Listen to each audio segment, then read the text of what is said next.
Hello, welcome back. It's the 4th of August, so it's time for another garden video diary entry. We've had plenty happen this month, so I thought I'd fill you in. Weather hasn't been great, as you can probably hear. It's still very, very windy. We've had a lot of rain. Apparently it was the wettest July on record. So a lot of rain. The ground is quite waterlogged, but that's not too big of a problem for the vegetable garden because that's up on a hill. But where the horses are and that kind of thing, it's not really ideal. The ground is getting quite boggy, and unfortunately they're going to have to come in earlier this year than I had anticipated, which is a shame for them because they like to be out full time. They'll still get out for a few hours a day, but it's not really their preferred to be in all the time. What else? We found a little baby bird during the week. You might have seen a clip of it in the intro there. It was a little baby sparrow that fell out of the rafters. There is a kind of common misconception that if you touch a baby bird, it'll be rejected by its parents because it'll smell like humans, which actually isn't true. Birds recognise their young by call, not by scent. So had we been able to get it back into the nest, that probably would have been the best thing for it, but it fell out of the rafters in one of the sheds, which is probably about 20-30 feet up in the air, and there was no way we could have gotten it back up. But also it was stone cold, and we thought it was actually dead, but then it moved, so we brought it in just to warm it up, kind of so that it just die comfortable, I suppose. But then it didn't die, it just got stronger and stronger, and we were feeding it cat food with the tweezers, which we were recommended to do by the vet, for a few days until it was picked up by the ISPCA and has now gone off for rewilding. So that was kind of cool. Thought you might be interested in that. Something else that I've noticed a lot of online is the Chinese seeds problem. So a lot of people are getting seeds coming in their post from China or other countries, other like very far away countries, that they mightn't necessarily have ordered. But even if they did order them, I would please appeal to anybody who might be watching this, please do not use seeds that you get from the likes of Chinese websites or from anywhere outside of kind of your own area. So if you're in the EU, try to buy within the EU. If you're in Australia or America, buy Australian or American from American or Australian seed companies. It's a biosecurity thing, and it really could cause a lot of problems if you end up with invasive species in your vegetable garden or any kind of garden really. So please avoid it if at all possible. And if you see ads for for seeds that grow like big massive strawberries or, you know, bright blue raspberries or that kind of thing, it's not real. If it doesn't look real, it's not real. You're being scammed. Don't waste your money. Yeah, so we're in the greenhouse at the moment. As you can see, my tomatoes are doing quite well. So we'll have a quick look around in here and then we'll head out to the garden.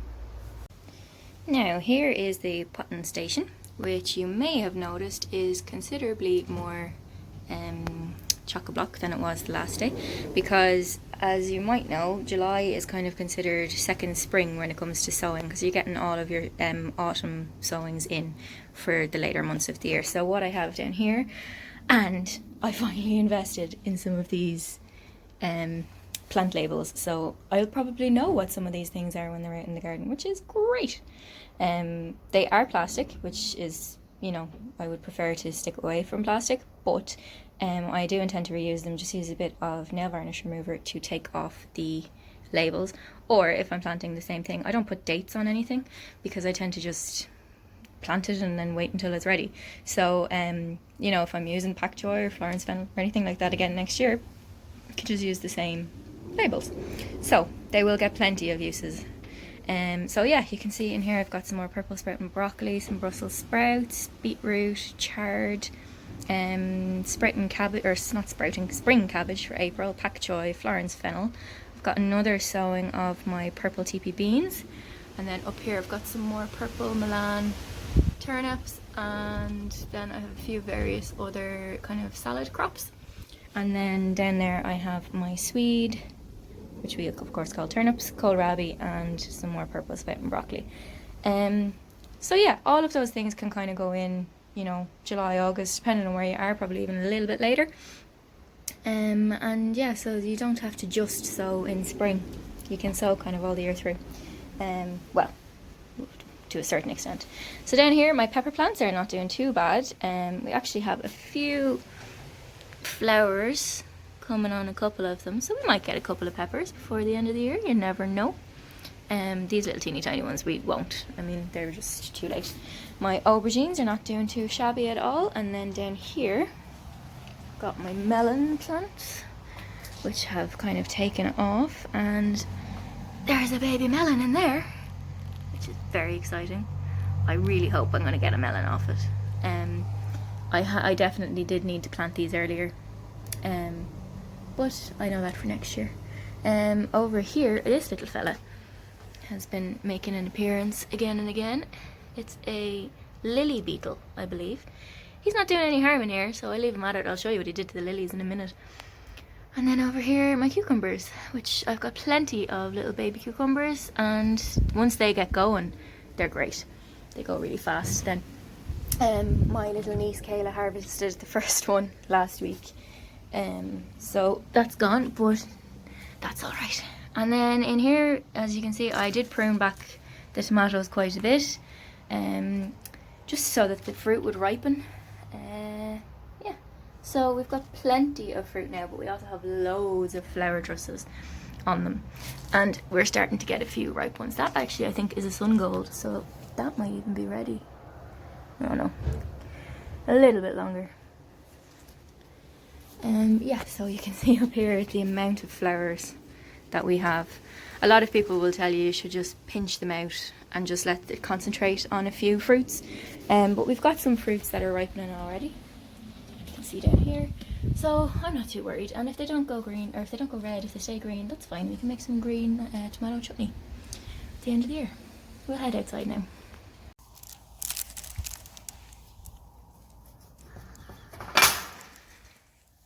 So we'll head out to the garden now. I actually recorded this yesterday, and it was so windy that the sound was just so bad, so I gave up. I'll go out again today. These lovely poppies came in with my topsoil. It's supposed to be somewhat weed free, but yeah. So anyway, we'll have a look around the garden and see if there's anything to be harvested. I've got my trusty basket with me.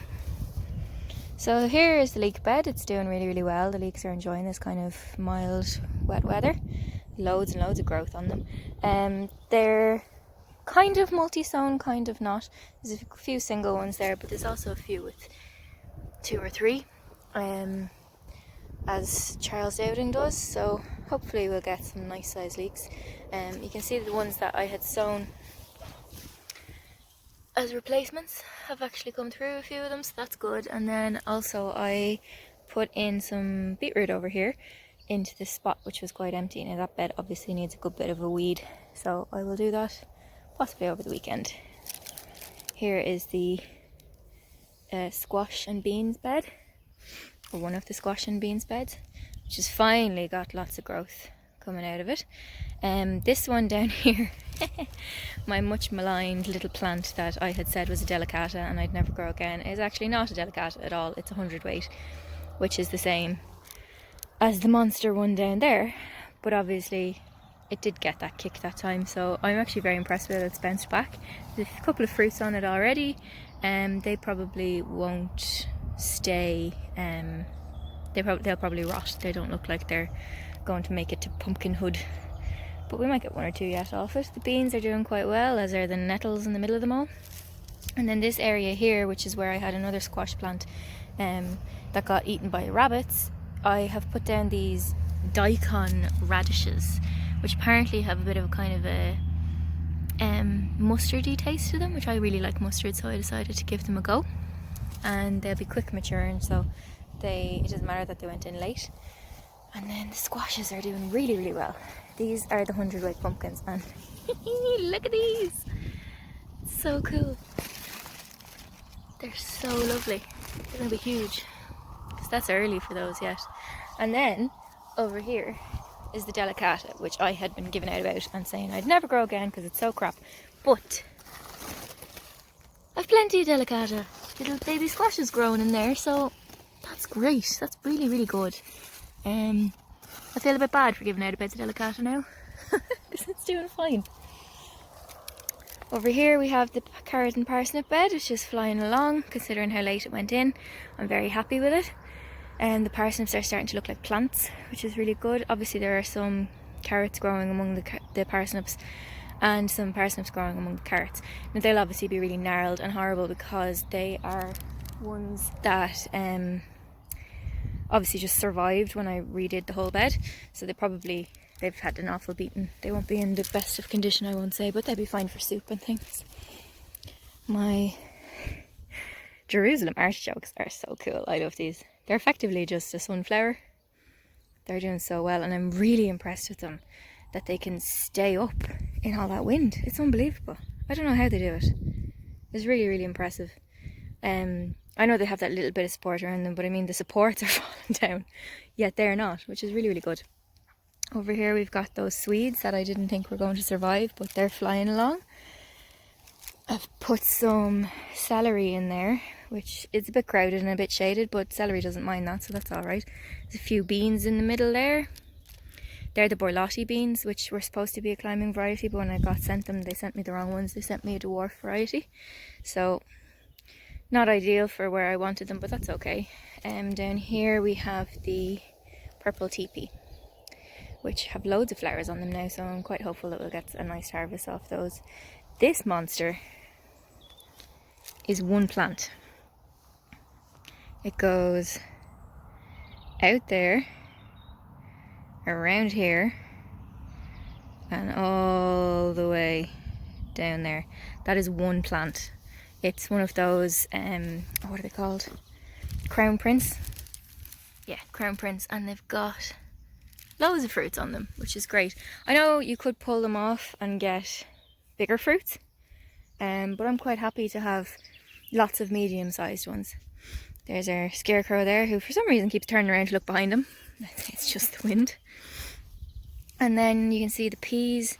The peas are fantastic. We're harvesting peas almost every couple of days. You can see there's loads of them on there, even after being harvested only yesterday. There's loads ready. You can see it's had a little bit of it's been a bit bashed by the wind, but they're so hardy, they're doing fine, and they still grow peas if they're sideways. Here we have the broad beans, which I'm going to see if I can get a good harvest of now, and then see what I'm going to do with them. So we'll get cracking on those.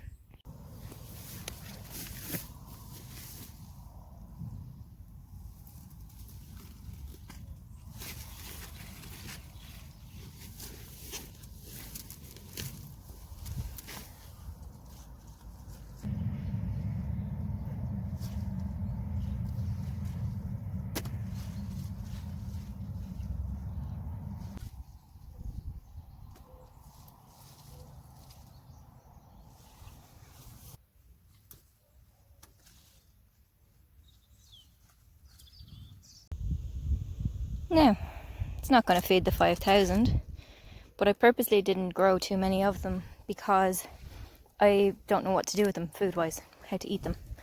So, or if I like them really. So,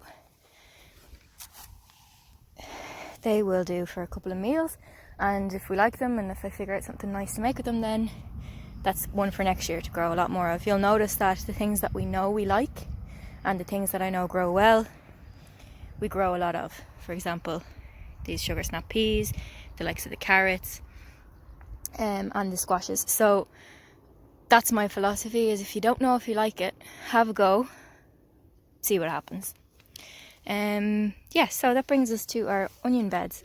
You might remember the last time we looked at this, there was loads of crappy little tiddler onions in it. So I've taken them all out. They were surprisingly big under the ground. Yeah, they were surprisingly big under the ground considering how pathetic the stalks were. I mean, some of them had no stalk at all left. So I dug them out, covered the top of the bed with some compost because there wasn't really very much on those, and I've put in some more kohlrabi and a bit of kale in there, and then at the other end of the bed, that's actually just weeds popping up. I must give that a hoe, but I have more in the greenhouse for going in there. Same with this patch here, which is full of weeds at the moment, but that's okay, they'll all come out relatively easily. It's just clovers and grasses and things. The other onions are doing pretty well, so I decided to leave them and let them get nice and big, and then we can store those for the winter. Again, the weeds are pretty impressive. I mean, the size of some of those clover leaves just goes to show you how much nutrition they're getting with the wet and the warm. It's amazing. The spuds are doing well. They have finished flowering now, so hopefully they'll start to die back in the not too distant future, at which stage, because they're a main crop, I'll wait for them to die back before I go hunting around for some spuds. I did pull out the first and second earlies, which were what was down here, and we got a good few nice little spuds out of that. The main brassica bed, I suppose you'd call this one, with all our cabbages, and there's some Romanescos in there, that kind of thing. I can see some of the leaves in there are starting to yellow, so I will give that a feed in the not too distant future. Oh my goodness! Sorry guys, I have just spotted my first Romanesco head ever. Look at that! Doesn't it look like an alien or something? Oh, it's so cool. That's really, really exciting. Oh, I'm so excited about that. I really am sad, am I? Oh, that's so cool. So there's Romanesco, obviously. There's cauliflowers and obviously a lot of cabbages in there. They have just taken off. Again, they love this wet weather that humans aren't so keen on. But yeah, they're looking really well. You can see in there that something's been eating those ones. That's alright. It's minimal damage, you know. These fellas, my uchiki curry squashes, which I had kind of given up on the last day. I was saying nothing's going to happen with these. They were rotten in the ground almost. Well, they have bounced back with a vengeance, and there is plenty of fruit on them. You can see there, not a decent size already. So hopefully, I'm just looking at that. Is that even an uchiki curry? Because it's got that green point on it. We'll find out when it gets bigger. Yeah, quite happy with those. They look pretty cool. You can see the difference in the beds that have been mulched heavily with the compost in terms of weeds. Now I know that other bed has been there a lot longer, but still the difference in weeds is unreal. Like, okay, yeah, there's a couple of little ones, but nothing major. And that brings us to the oca. And I just noticed this the other day, the difference in the colour of the stalks of the oca. So this is obviously going to be a reddish purple one, and then over here you can see the colour of the stalks is real green, so they'll probably be the yellow and white ones. And I've just realised it's flowering, which is really cool. I didn't even know it flowered. Didn't even know it flowered. Lots and lots of kale. Colin will be delighted. Again over here, this is just a bit of a random bed. My Brussels sprouts in there. Hopefully they'll be ready in time for Christmas. I've got some celeriac. My broccolis are looking really, really well. Yeah, they're looking really good. Yeah, happy with those. They're looking well. Are they starting to flower, or are they just not ready yet? Actually, they're not ready yet. That's what it is. Can be hard to tell the difference. Yeah, happy with those, because this was again one of the beds that was just trampled. Over here I've got my turnips, or Swedes, which I don't know if you can see them. We'll have a look inside. Hang on. Yeah, so they're doing pretty well. We've had the first one out of the garden the other day. I had thought these would be later. Wow, where are we going? I had thought these would be later in the year, but they are just loving this mild weather and flying away, so leave them at it. Plant a few more if we need them. Purple sprouting broccoli, nothing happening there yet. And I recently just discovered the reason why they're all different looking, and I didn't know what some of them were, is because I had a mixed bag of purple sprouting broccoli seeds, so that would make sense. I took the kohlrabi out of here and was absolutely delighted, because it turns out I really like kohlrabi. It's delicious. It tastes like a very mild turnip, and I was glad because Colin ate it too, which he's not a big fan, so yeah, happy with that. The horses are coming over to say hello. Hello, lovely. Coming to say hello? Hi. What do you think about having to come in? Not best pleased, are you?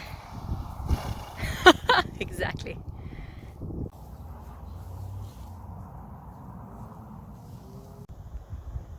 Again, so as you can see, I haven't started anything on the wildlife garden yet. That will be a plan for the not too distant future. The pond will be going in a couple of months.